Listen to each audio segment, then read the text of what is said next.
Hello and welcome to episode 34 of VocTer Gaming. I am your host, the vocal terrorist, Jesse Rain, and we are here with a one-off match. This is actually the fifth in a best-of-5 match in the Assembly Cup between two of my favourite players, which is why I am casting this. This is a treat for me. This is on the MLG version of Metalopolis. Spawning in the west, we have the Red Terran, one of my favourite Terrans ever. Some call him the son of Boxer. He is SlayerSMMA. And spawning in the close air positions, he is a blue Zerg, recently made it to the finals, only being beaten by the king of Zergs, NesTea. He is absolutely fantastic with one of the best haircuts in pro gaming today. He is IMLosira. So yeah, this is just fun for me. These are two of my absolute favourite players. I love watching them. And so I decided that after having sat through a week of watching Legal Mind be absolutely horrendous, I was going to watch two of my favourite players go at it. Now, I want to talk about this. Building the barracks in this position, I like. Some players don't. What it means is, you can immediately tell from this positioning that he's going for a fast add-on, because the add-on will come out here and block this off.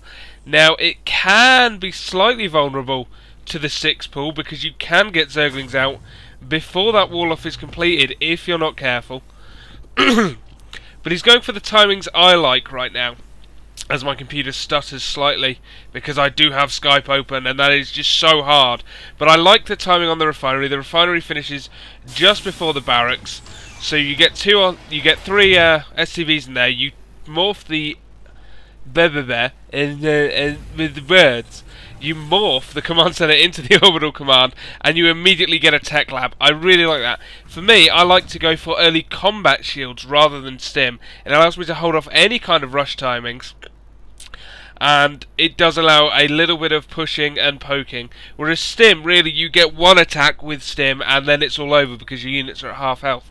Now, Losira is expanding very early. Did go pretty much 14 hatch, 14 pull. Very safe, very standard right now among Korean Zergs. Also among Spanishiwa, who I watched for about an hour last night while he just played games, which is very nice.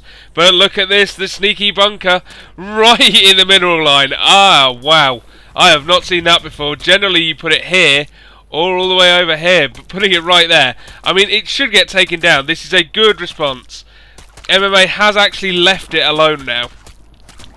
So that bunker was to do nothing more but annoy them, and that bunker does get cancelled, and away goes the SCV.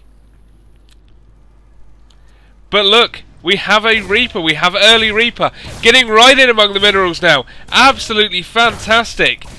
Doing a lot of damage. These drones are being pulled, but it's not going to be enough. 2 Lings do get out, but Reapers can take on Lings. He can stutter step like so, and he does take both Lings down. Oh, absolutely brilliant start, and still getting more and more drones. This is absolutely brilliant. Just coming back here, we see a second command center going down now for MMA, but this Reaper opening is brilliant. This Queen should take the Reaper out unless the Reaper can escape, but there is a second Queen waiting now. Oh, but a second Reaper joins in. It's not often you see 2 Reapers. Generally you make the one and then move on to something else. As we see, he is now making combat shield and will be getting Marines from now on. Is also going straight up to 3 racks. That is 2 more barracks and the command centre there. Absolutely. Zergling speed has just been started, which will put an end to the Reaper harass eventually. But the Reaper harass is such a good start. It's a great way to open. It allows you to do damage to the economic line around here, and it does really force Queens to take you out. Of course, these Reapers will eventually get trapped. I was trying to get past. 1 Reaper goes down. Do get some extra hits off on the drones, which can be very useful if you intend to go for Blue Flame Hellions or Marine drops in the mineral line. I apologise if my computer stutters slightly occasionally. It is absolutely terrible. Despite the fact I've overclocked it, it is still absolutely crap. That is an i7 at its core that is absolutely useless. So if you've got any tips on making my computer not break horrendously every time I watch a replay, please leave them in the comments. But as for now, we see getting a factory, So that is 3 racks into factory. He is expanding. He is getting that orbital command first. Be interesting to see whether he just uses it for mules and SCV production. No, he is going to float it down here. He does feel safe. We'll get a bunker just to make sure no counter-attacks can stop it. And meanwhile, if we go over here, we see the Baneling nest being made for Losira. I am excited about this. I absolutely hate Banelings. As a bio-terran who likes to go 2 and 3 racks, Banelings absolutely ruin my life. Which of course, we are seeing a tech lab. We will be seeing, I assume, siege tanks, because that does shut down Banelings very effectively, and a starport going down now. Now it'll be interesting to see whether he goes for the tech lab and gets a few banshees for added damage dealing, or just goes the straight reactor medevac into Viking if necessary. That will be very interesting. We did have a short push out here. He is picking up the Reaper, but no much damage done. Speedlings are out in force, but of course these kind of pokes where he just moves these units about aren't designed to cause damage. I want to talk about that. They're designed to force this. You force Losira to make a lot of units, which means he cannot afford to then expand. He cannot get the drones up. He cannot beat you on economy. This SCV spots the Banelings. MMA knows the Banelings are there. He's building more bunkers now. He's going to try and defend this, but Baneling busts are so hard to stop. 8 Banelings now on the way, supported by Speedlings. He has just the 1 siege tank with siege mode not finished yet. This is a great timing if these Banelings can get in. Oh, loses all the Banelings. 1 left. Oh, he does take out the Marines though. This was a brilliant attack here. Does take out both bunkers worth of Marines. Is getting stopped there. Is going to take down these bunkers though. This one should salvage in time, as it does. Forces him to lift. This is a great move by Losira. Now, if he can take this entrance down, it is game over. But siege mode is done. Siege mode is done, which should help hold off this push now. It should be time for him to pick up and go.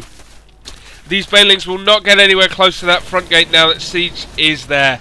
2 siege tanks will hold that off effectively for a good long while.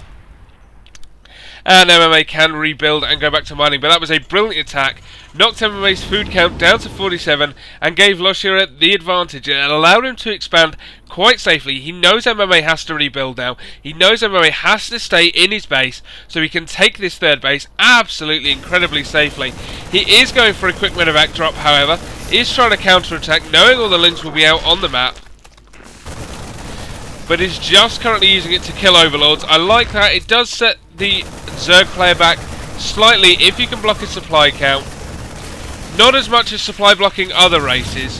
What it does stop though, it does stop Losira from making lings here to fight the counterattack. It does force Losira to bring all his units back.